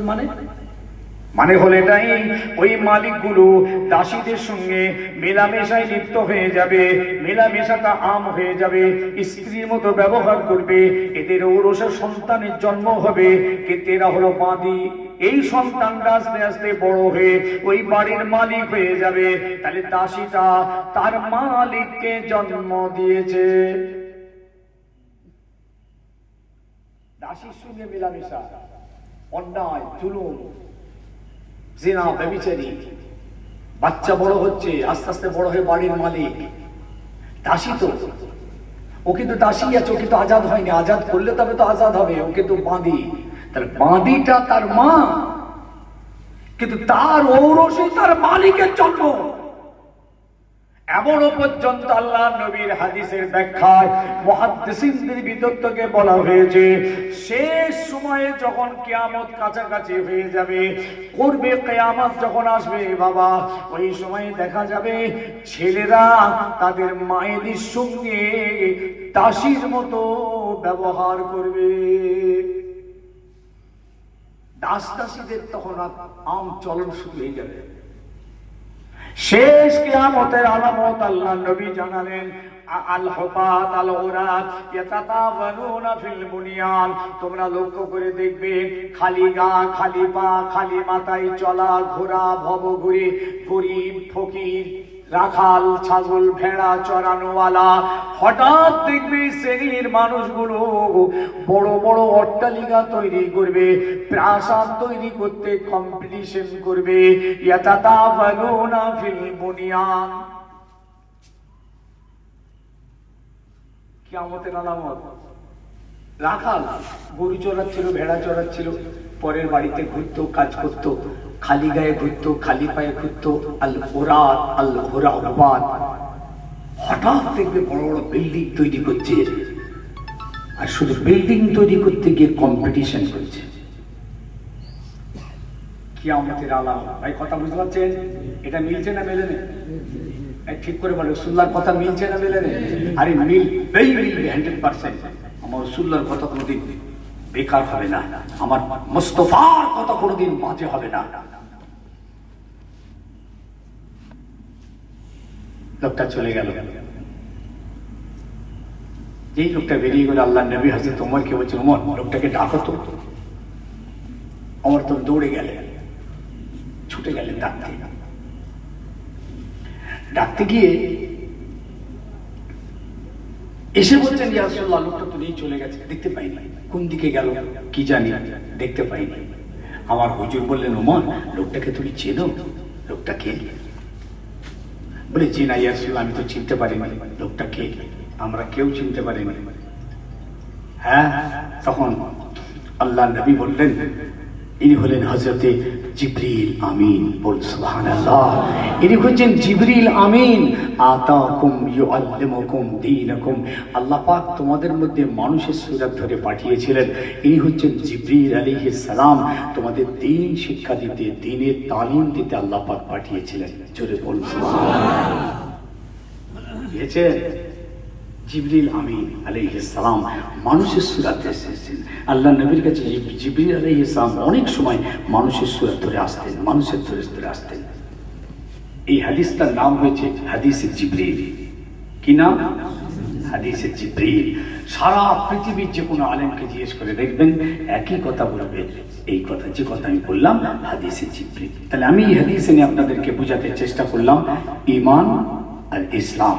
রাসূলুল্লাহ বললেন, ঈমান হলো এই জিনিসগুলোকে না দেখে বিশ্বাস করার নাম ঈমান, আর ইসলাম হলো বাহ্যিক আমল, নামাজ, রোজা, হজ, যাকাত, কুরবানি। এই জন্য আমি আমজাদ অনেক সময় আপনাদেরকে বলি, একজন ঈমানদার মদ খায়, ভুল হলো কি? কি কথা বলে না? ভুলে গেল? ঈমানদার মদ খায়, কি হলো? কথা বলে না, ভুল হলো? একজন ঈমানদার সুদ খায়। মুসলমান কিন্তু মদ খায় না। খুব ঠান্ডা মাথায় চিন্তা করবেন। যে ভাইটা আমার মদ খেয়ে বেড়ায় পাড়া, বাড়িতে, গ্রামে, তাকে তো কাফের বলতে পারবো না। ঈমান আছে, আল্লাহ মানে, নবী মেনেছে, রসুল মেনেছে, কোরআন মেনেছে, ঈমানদার, কিন্তু মদ খায়, গুনাহগার। ঈমানদার, গুনাহগার, কিন্তু কাফের বলা যাবে না। কাফের বলে দিয়েছে ওরা, যারা নামাজ পড়বে না, সারাসার কাফের, কাফের, কাফের, আস্তাগফিরুল্লাহ। যারা নামাজ পড়ে না, কাফের। তাহলে আজকে বলুন, একটা বাড়িতে স্বামী নামাজ পড়ে না, স্ত্রী নামাজ পড়ে, তাহলে একজন কাফের, একজন মুমিন। আর কাফের আর মুমিনের বিবাহ হবে? এর কথা বলে না। তাহলে বিয়ে ক্যান্সেল। তাহলে তাদের ছেলে পুলে সব গন্ডগোল। ওই যে মহাসাবগুলো ফতোয়া দিয়েছে, ওদের ঘরে দিতে হয়ে আছে। ওদের আত্মীয় স্বজন ভিত্তিক তো অনেকে নামাজ পড়ে না। বউ নামাজ পড়ে, স্বামী নামাজ পড়ে না, স্বামী নামাজ পড়ে, বউ নামাজ পড়ে না। এখন কি করবেন? তাহলে একজন কাফের, একজন ঈমানদার, একজন মুসলমান, একজন কাফের, বিয়ে হবে? এই ফতোয়া কোথা থেকে তোরা দিয়েছিস? তোদের সব আজগুবি কথাবার্তা। ঈমান তাদের দুর্বল, ঈমানের নূর তাদের কম, ঈমানের জ্যোতি কম, তারা কঠিন গুনাহগার, তাদের শাস্তি হতে পারে, এত পর্যন্ত বলা যাবে, কিন্তু কাফের বলা যাবে না। আল্লাহ পাক মুমিনদের এত ভালোবাসেন। বাবা, মুমিনকে আল্লাহ এত ভালোবাসেন যে কোরআন পাকের একটা সূরা এনেছেন, সূরা মুমিনুন। এই সূরার ভিতরে আল্লাহ এই মুমিনদের কতগুলো গুণ বর্ণনা করছেন। আর অন্য একটা আয়াত এসেছে, সেই আয়াতে আল্লাহ মুমিনদের কতগুলো সিম্পটম বয়ান করেছে। শুনলেন মুমিন ভাই? শোনেন, সফি আব্দুল মুমিন স্যার হুজুরের বাৎসরিক সালে সব 100তম ঈমান ঠিক করে নিই, ইসলাম ঠিক করে নিই। হিন্দু ভাইয়েরা যদি প্রশ্ন করে, উত্তর দিতে হবে, বুঝিয়ে দিতে হবে আপনাদেরকে। আরে আপনি নিজেকে এখনো পর্যন্ত চিনতে পারলেন না, আপনি মোমেন কি, মোমেন তাই জানলেন না, কি ঈমান তাই বুঝলেন না, ইসলাম কি তাই বুঝলেন না, বরবাদ হয়ে গেল। এই সূরার ভিতরে আল্লাহ মুমিনদের ডাকলেন, আল্লাহ বললেন মোমেনদের ভিতরে যদি এই গুণগুলো থাকে, আমি আল্লাহ কথা দিচ্ছি তাদেরকে জান্নাতুল ফিরদাউসের মালিক বানিয়ে দেব। কোন কোন মোমেন? কাদ আফলাহাল মুমিনুন, আল্লাহ বলেন মুমিন কামিয়াব, মুমিন জান্নাতি হয়ে যাবে, মুমিন রেহাই পেয়ে যাবে। কোন কোন মুমিন? সব মুমিন নয়। যে মুমিনটা নামাজ পড়বে এবং তার নামাজটা খুশুর সঙ্গে হবে, অনুনয় বিনয়ের সঙ্গে হবে, খুব ভয়ের সঙ্গে হবে, এই মুমিন আল্লাহর বড় পছন্দ। আল্লাহ ওই মুমিনটার জন্য ঘোষণা দিয়েছেন, আমি মুমিনটাকে জান্নাতুল ফিরদাউস নসিব করে দেব। কাদ আফলাহাল মুমিনুন, এখানকার সব মুমিনদের কথা বলে দিলেন। মুমিনরা কামিয়াব বলছেন কোন কোন মুমিন? আল্লাযীনা হুম ফি সালাতিহিম খাশিউন, যে মুমিন নামাজি হবে। সব মুমিন তো নামাজ পড়ে না। এই 21, 22, 23 দাদা হুজুর ইসলাম সাহেব সব এসেছিল, হাজার হাজার মুমিন নামাজ পড়ে, হাজার হাজার মুমিন রোজাই রাখে। কি বলছেন আপনারা? হোটেলগুলো চলেছে দেখেছেন? হ্যাঁ, রামিয়ে চলেছে হোটেল। ওরা বলছে আমাদের বাজার ভালোই ছিল, খুব খারাপ হয়নি। ইফতারির পরে ফের চলেছে, আবার দুপুরবেলাও চলেছে। হাজার হাজার ছেলে র্যান্ডম হোটেলে ঢুকে খেয়েছে। কি ভেবেছেন আপনি? হ্যাঁ, বললেই খারাপ, বলুনি তুমি, এখানে ওয়াজ করে যাও, এই সব বলুনি। তা কি বলবেন আলেমরা? কি বলবেন? আল্লাযীনা হুম ফি সালাতিহিম খাশিউন, যে ইমানদার মুমিন নামাজি হবে এবং তার নামাজটা খুশুর সঙ্গে আদায় করবে, এই মুমিনটা আল্লাহ বলেন আমার বড় পছন্দ। আমি এই মুমিনটাকে জান্নাতুল ফিরদাউস নসিব করে দেব। চিৎকার করে বলেন, দিল খুলে বলেন, আল্লাহ শুকরিয়া আদায় করে বলেন। জান্নাত আমাদের জন্য, পৃথিবীর কোন জাত জান্নাতে যেতে পারবে না। কোন জাতের জন্য আল্লাহর জান্নাতের ব্যবস্থা নেই। আল্লাহর দয়ার জান্নাত একমাত্র ঈমানদার মুমিনদের জন্য রেখেছেন। আমরা তার মালিক, আমরাই জান্নাতে যাব। বলুন ইনশাআল্লাহ। আর কি যাবে? ইউপি টেকলো যাবে? টেকলা আমার একটা দিল্লিতে টেকো আছে, যাবে? কালকে কি বলেছি জানেন? বলছে তো ওয়াকফ তো পাশ হয়ে গেল, খালি জমি বাইজাত করো, গরিবদের সব বন্টন করে দাও। ठीक है भाई, क्या चूहे की तरह मेमो करते हो? आओ सामने आ जाओ, ऐसा मार लगाएगा ना, तेरे बाप के जितने जमीन है ना, सब पकड़ के गरीबों के अंदर तकसीम के बंटवारा किया जाएगा। वक़्फ़ সম্পত্তি সব बंटवारा করে দেবে। বিভৎস অবস্থা ইমানদারদের, বিরাট ক্ষতি হয়ে গেল আমাদের। আন্দোলন চলছে, সংগ্রাম চলছে, ঠিকই কাজ হবে বলে মনে হয় না। আল্লাহ পাকের আসমানি কোনো গজব না পড়লে কোনো রাস্তা নেই। কঠিন জুলুম ইসলামের উপরে, মসজিদ, মাদ্রাসা, ইসলাম, কোরআন সমস্ত দেখুন টোটালি ইসলামের উপরে সারা পৃথিবীব্যাপী হুঙ্কার, সারা পৃথিবীব্যাপী হুঙ্কার। কি বলছেন আপনি? এক দেশ এক আইন করতে চাইছে ওরা, এটাই হলো মূল টার্গেট। একটা দেশ একটাই আইন, বাহ, সব আইন সমান হবে, একটা হবে, সব জাতির জন্য এক হবে, এইটা করাতে চাইছে। হিন্দু রাষ্ট্র হবে আর সব একটা আইন হবে। এসব কর্মস্থান থাকবে, রাখবে, কর্মস্থানে আপনি দাফন করতে পারবেন আগামী দিন? এই তো যা হয়ে গেল, আমাদের মসজিদ, মাদ্রাসা, কবরস্থান, ঈদগাহ, সব তো জায়গাগুলো ওয়াকফ, ছোট্ট পাক আল্লাহ পাকের দেওয়া কোটি কোটি একর সম্পদ সব কেটে দেবে। ওদের নিজের দখলে নিয়ে যেটা মনে করবে সেটা করবে। ওয়াকফ বোর্ড চেঞ্জ হয়ে যাচ্ছে, হিন্দুদেরকে সব বড় বড় ডিএমদের, মানে আপনার ডিএম জেলা শাসকদের হাতে দিয়ে দেবে, ওরা বসে যা সিদ্ধান্ত নেবে সেটাই হবে। এতদিন আমাদের মুসলিম বোর্ড ছিল, কাপ বোর্ড, এরা বসে সিদ্ধান্ত দিত কোনটা কি করা যাবে না যাবে। এখন তার হবে, আর ওরা যেটা বলবে সেটা হবে।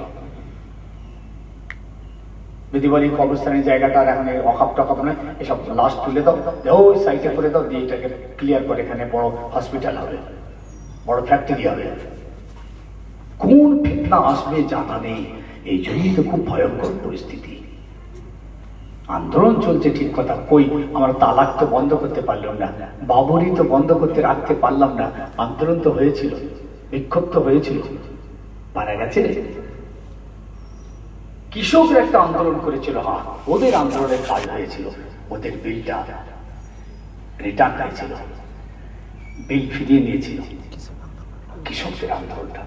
এখন আমাদের আন্দোলন কতটুকু সোচ্চার হবে জানা নেই, আমাদের সঙ্গে কতটুকু কে সহযোগিতায় আসবে জানা নেই। চেষ্টা করছে বড় বড় মুসলিম পার্সোনাল ল বোর্ড যারা আছেন, বড় বড় নেতারা যারা আছেন, তারা সব সুপ্রিম কোর্টে যাবার জন্য চিন্তা ভাবনা করে। সুপ্রিম কোর্টে কি করে যে কি হবে জানা নেই। সুপ্রিম কোর্টের রায় মানছে, বলছে বুলডোজার চালিয়েও নি, তারপর দিনই বুলডোজার দিয়ে ভেঙে দেবে। সুপ্রিম কোর্টের কথা মানছে। উত্তরাখণ্ডে কি করলো, ইউপিতে কি করলো, কিচ্ছু মানে। এইটাই বলছিলাম, মনে রাখবেন আমাদের পাশে কেউ নেই, আমাদের কোনো শক্তিও নেই, জনবল নেই, লোকবল নেই, আমাদের কোনো অস্ত্র শস্ত্র নেই। আমাদের একটাই শক্তি কিন্তু ইমানদার ভাই, একমাত্র আল্লাহর আসমানের খোদাই শক্তি ছাড়া আমাদের আর কোনো শক্তি নেই। আল্লাহর কাছে কাঁদতে হবে, ওখান থেকে শক্তি চাইতে, আল্লাহ তুমি হাত বাড়াও, আল্লাহ তুমি একটু তাকাও, আল্লাহ তুমি একটু মেহেরবান হও। প্যালেস্তাইনে আজকে 1 বছরের উপর 50-60 হাজার মতো মুসলমান শহীদ হয়ে গেল প্যালেস্তাইনে। আবার রমজান মাস থেকে আবার যুদ্ধ শুরু করে রোজার অবস্থাতে কত মানুষকে, ছেলেদের, বাচ্চাদের, শিশুদেরকে শহীদ করে দিল। দেখেছেন, কোনো ফয়সলা হচ্ছে না, কোনো মানছে না পৃথিবীর কোনো কিছু। ওই রাষ্ট্রসংঘ ফাস্ট্রসংঘ সব বেকার বেকার, কিচ্ছু মানে না। ইসরায়েল সোপাটে চালিয়ে যাচ্ছে। আল্লাহ তোমার খোদাই আসমানি কসম, আসমানি মাদদ, আসমানি সাহায্য না হলে এই পৃথিবীতে ইমানদারদের আর বাঁচার কোনো জায়গা নেই। এই জন্য আমাদেরকে মসজিদ মুখো হতে হবে, মসজিদে ঢুকতে হবে, মসজিদের পুরুষী হতে হবে, সেজদায় যেতে হবে, খোদার কাছে দরখাস্ত দিতে হবে, প্রত্যেককে মসজিদওয়ালা হতে হবে, আল্লাহর কাছে কাঁদতে হবে। এই করলে যদি আল্লাহ আসমান থেকে কিছু করে।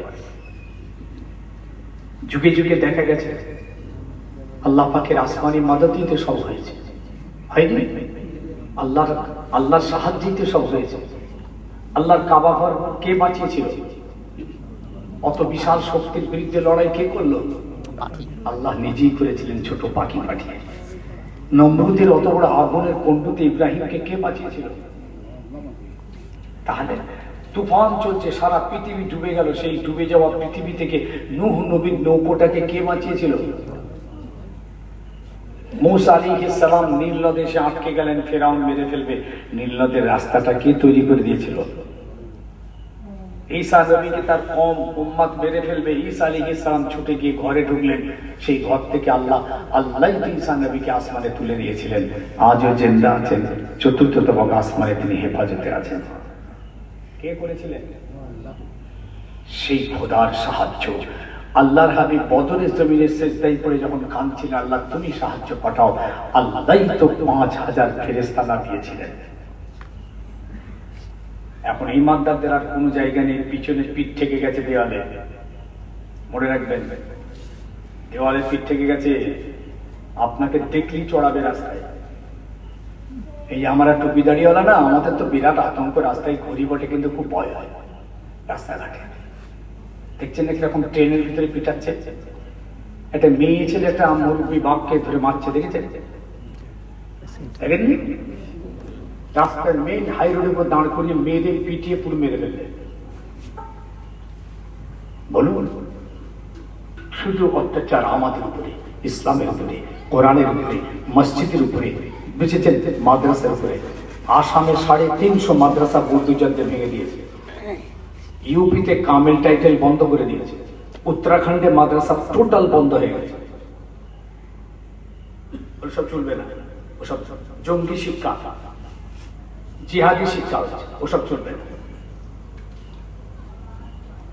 ভাই যুবক, মসজিদ থেকে পালিয়ে যেও না, মসজিদকে পিছন করো না। হাত জোর করে বলছি, মসজিদওয়ালা হও।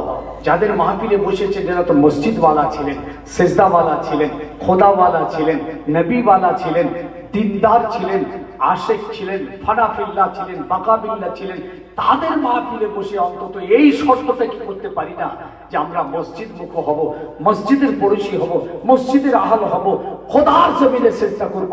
সব থেকে পাওয়ারফুল প্লেস হলো মসজিদ। এই জন্য আজকে 4-5খানা মসজিদ সুপ্রিম কোর্টে এখনো পর্যন্ত ঝুলছে। মসজিদের ভিতরে আবার পুজো পর্যন্ত হচ্ছে। মসজিদের তলাতে ওরা ঠাকুর খুঁজে বেড়াচ্ছে। যত আক্রোশ মসজিদের উপরে। আল্লাহ পৃথিবীতে এত মসজিদ রেখেছে, শাহী মসজিদ, শানদার মসজিদ, 500, 600, 700 বছরে। এমনকি জানেন আপনার ইয়ের কবরটা পর্যন্ত মহারাষ্ট্র থেকে বলছে সরাও। অরঙ্গজেবের, বলুন তো কি গোস্তাকি, অরঙ্গজেবের কবর ওখান থেকে সরাতে হবে। আজকে কয়েকশো বছরের ইতিহাস মুছে দিতে চাইছে। দেখেছেন না যত ভালো ভালো জায়গার নাম ইসলামিক নাম ছিল সব মুছে দিয়ে অন্য নামে নামকরণ করেছে। আকাশে কালো মেঘ, ভারতবর্ষের আকাশে কালো মেঘ। বাঁচার জন্য বলছি, বাঁচতে যদি চাও খোদার ঘরে এসে সেজদায় করে কেঁদে সেজদা করে বলো, সবাই মিলে বলি আল্লাহকে, আমাদের আল্লাহ আছেন, এইটা আমাদের সম্পদ, আমাদের আর কেউ নেই। আমার নবী সেদিন এত কেঁদেছিলেন, ও আল্লাহ তুমি আছো, আমার আর কেউ নেই। অল্প কটা সৈন্য, অত বড় সৈন্যের বিরুদ্ধে আমরা পারবো না, আল্লাহ তুমি আসমান থেকে সাহায্য করো। আল্লাহ পাক সাহায্য করেছিলেন, অনেকগুলো মাদাত করেছিলেন বদরের জমিনে। এরপরেও 14 জন সাহাবী শহীদ হয়ে গেছিলেন।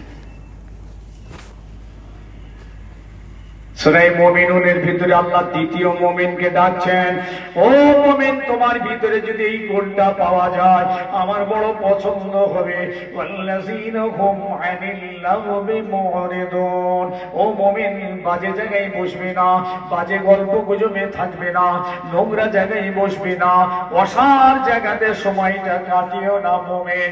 ওই জায়গা থেকে যে মুমিনটা পালিয়ে আসবে আমি আল্লাহ আমার বড় পছন্দ, আমি আল্লাহ কথা দিলাম জান্নাতুল ফিরদাউসের ওয়ারিস বানিয়ে দেব।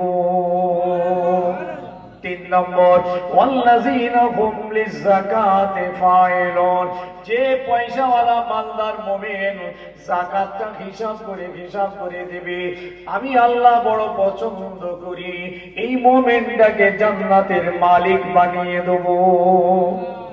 সব মুমিন যাকাত দেয় না, যে মোমেন্টটা জাকাত দেয় আল্লাহর বড় পছন্দ, আল্লাহ এই মোমেন্টটাকে বড় ভালোবাসেন। এই গুণ যার মধ্যে আছে আল্লাহ তাকে জান্নাতের ওয়াদা করছেন। কিছু মোমেন আছে জাকাত মোটেই দেয় না, কিছু আছে আদর সাদর দেয়, আর কিছু আছে হিসাব করে দেয়, পাই টু পাই হিসাব করে। 4 নম্বর, ওয়াল্লাযীনা হুম লিফুরুজিহিম বিহাফিজুন, যে মুমিন তাদের শরমগাকে হেফাজত রাখবে, লজ্জাস্থান হেফাজত রাখবে আমি আল্লাহ কথা দিচ্ছি এই মুমিনটা আমার বড় পছন্দ, এই মুমিনকে আমি আল্লাহ জান্নাতুল ফিরদাউসের ভিতরে জায়গা দেব, কোনদিন আর ওই জান্নাত থেকে বার হবে না। এই যে শরমগা হেফাজত সব মুমিন পারেনি, সব ইমানদারের দ্বারা হয়নি। যে ইমানদার মুমিন তার শরমগাকে হেফাজত রেখেছে মওত পর্যন্ত, তার জন্য খুশির খবর। আল্লাহ পাক মুমিনদের ডাকছেন, ডেকে বললেন হে মুমিন তোমাদের ভিতরে এই গুণ যদি থাকে আমি ওয়াদা করছি। 5 নম্বর,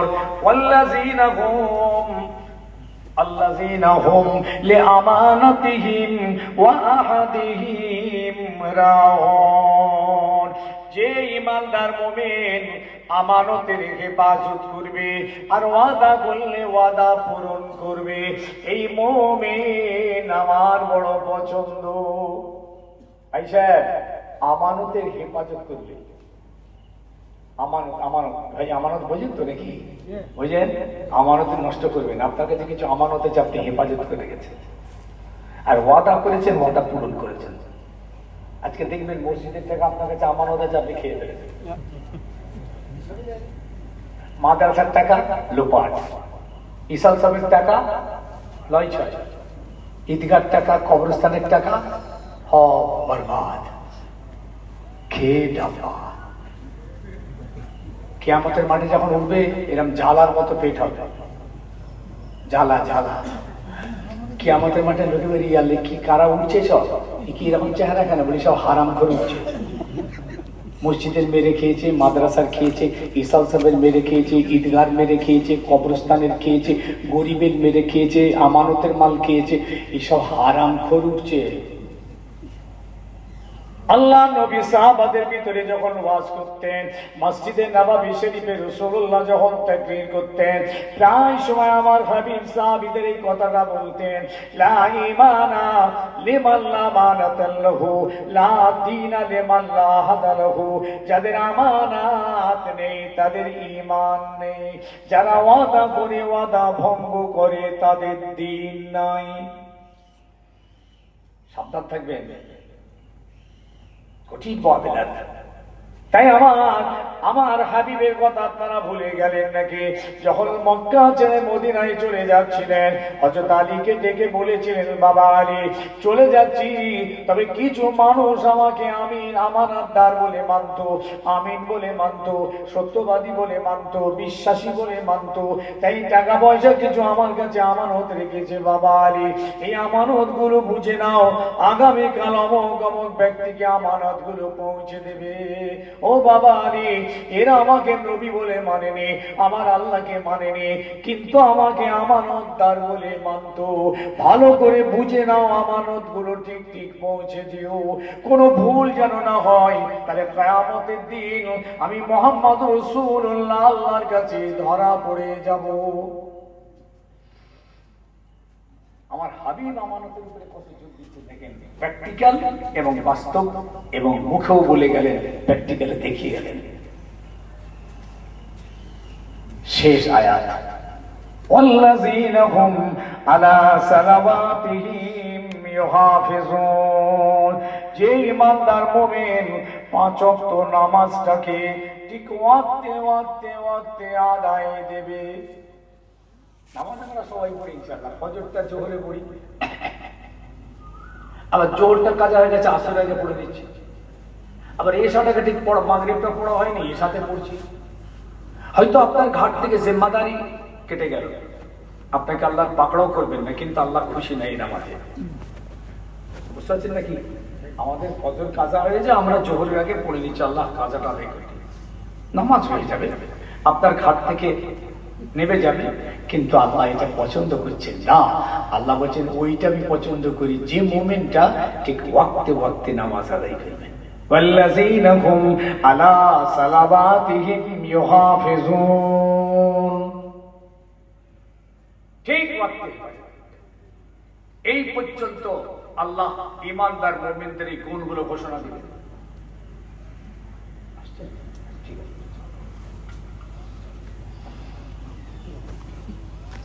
এতগুলো মুমিনদের গুণ বলার পরে আল্লাহ পাক এবার খোঁজখবরি দিয়ে দিচ্ছেন ঈমানদারদের, উলাইকা হুমুল ওয়ারিসুন। এরা হলো ওয়ারিস, এরা হলো মালিক, এরা হলো অংশীদার। কিসের মালিক? আল্লাযীনা হুম ইয়ারিসুনাল ফিরদাউসা ওয়া হুম ফিহা খালিদুন। একবার জোরে বলুন সুবহানাল্লাহ।